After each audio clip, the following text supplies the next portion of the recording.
This was Nelson Mandela's view of apartheid South Africa's very own prison island as he was being ferried there.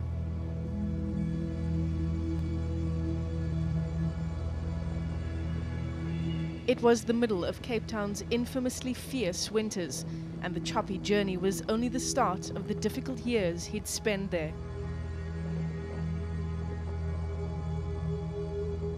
The ocean would be the fierce warning used to deter him and other comrades locked up on Robben Island. There was simply no escape.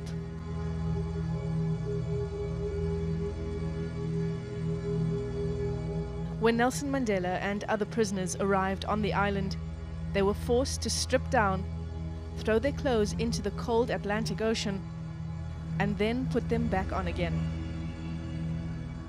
It was their first taste of the hardship and brutality to come.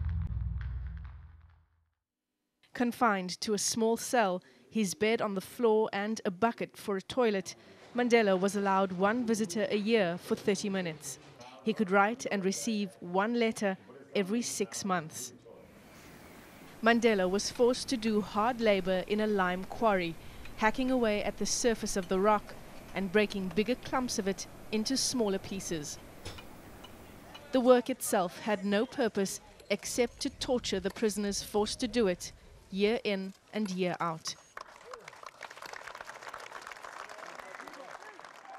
But Mandela's life philosophies were forged on that island prison. Mandela eventually bent even the most brutal prison officials to his will, assumed leadership over his jailed comrades, forged a friendship with one of his warders, and ultimately became the master of his own jail. 18 years later, he emerged from it a mature leader who would fight South Africa's greatest political battles to create a new democracy. And this is one of the reasons why Robben Island is much more than just a tourist attraction, and why mismanagement of the island is seen as so unacceptable. At what would have been the peak of visits to the island in December last year, when Nelson Mandela passed away, the Robben Island Museum cancelled a number of tours. The number of visitors to the island actually declined compared to the previous year. The museum apparently failed to secure enough chartered boats, while its main ferry, Sikhululekile, was in dry dock undergoing repairs. Our peak season is more than just 1 month. There was 5% decline in December, but in January, we had more people in January 2014 than we had in January 2013.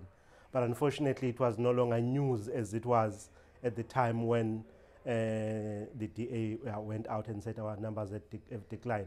Well, I think the relevance of that was that Nelson Mandela died in December, so that the numbers were down was quite something. No, it was not because the numbers were down. I think I did clarify that at the time it's because we had a problem with the boat, not that less people came or wanted to go to Robben Island.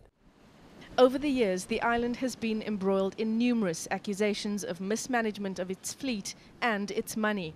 20 years into democracy, a visit to the island where Mandela spent so many years of his life is still a must.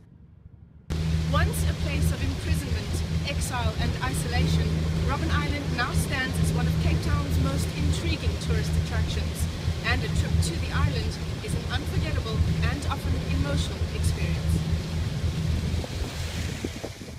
If one wants to understand the making of the new South Africa, I think most of the processes started with conversations at Robben Island during those days when it was a prison. So it plays an important role in people's sort of memory. So I don't think the journey would be complete or any efforts to try to understand the making of the new South Africa without making any reference to Robben Island or visiting Robben Island. 20 years for us, yeah, it's a very exciting time. In fact, what we are also planning to do, we are still in discussions about having an open day, because people always complain about access and that is expensive. I have cherished the idea of a democratic and free society in which all persons will live together in harmony and with equal opportunities. It is an ideal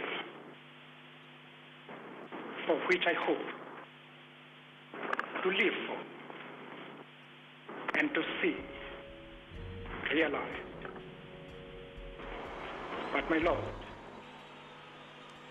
if it needs be, it is an ideal for which I am prepared to die. Nelson Mandela lived to see the democracy he gave his life for.